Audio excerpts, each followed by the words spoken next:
It's worth it. Ready for it? This song's called Bones. Yeah! 1, 2, 1, 2, 3, 4.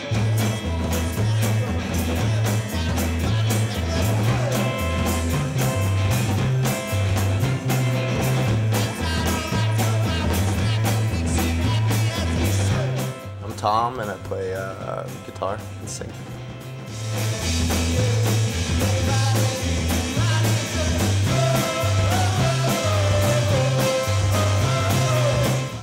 I'm Ryan Wren, I play keyboards.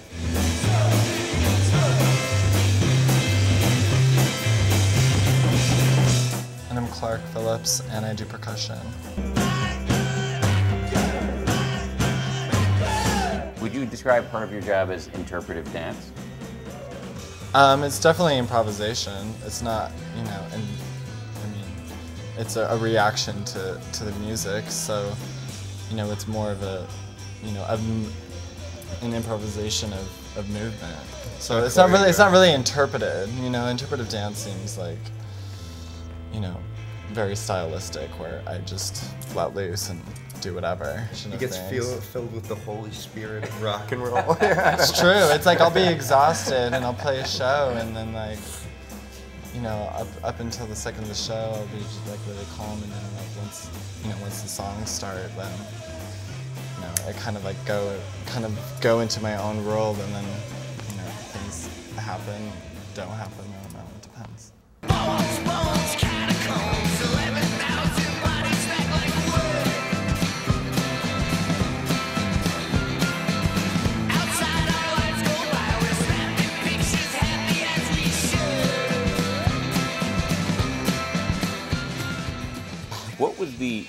What was the smoke-filled room mastermind meeting that resulted in the name of the band?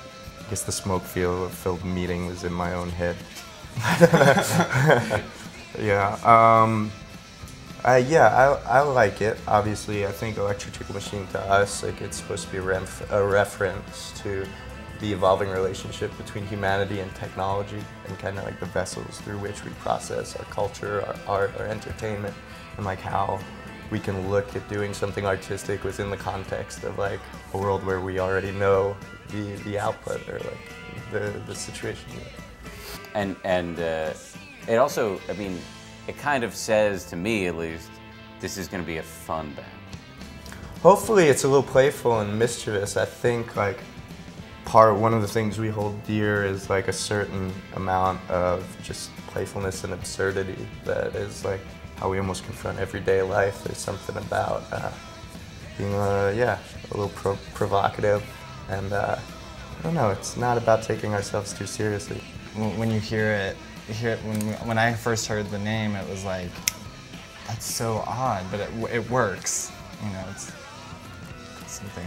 Yeah, it's not a euphemism for a vibrator. I'll say that now. That on television? Yeah, you heard it here.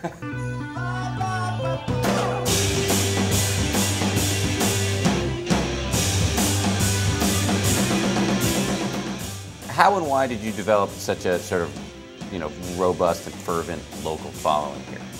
People love going to your shows.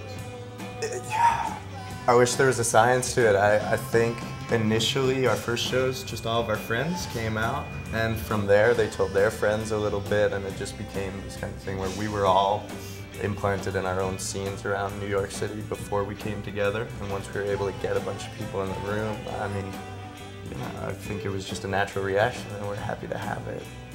And, I don't know if same with the music. I mean, everything kind of snowballs. People rarely react to the live show. We get people shaking.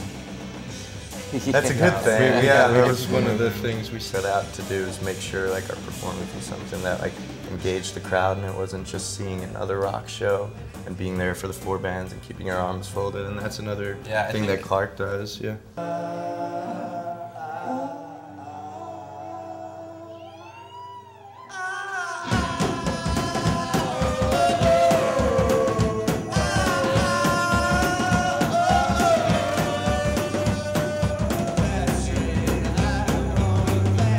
Where do you want to see the band go? Do you have a sense of that? Japan. I think we're in it to adventure. It'd be a nice thing for us to be able to build a career where we could see the world, play shows, and kind of share it with people, and hopefully at least have the opportunity to get the same reception that we get in New York from other places.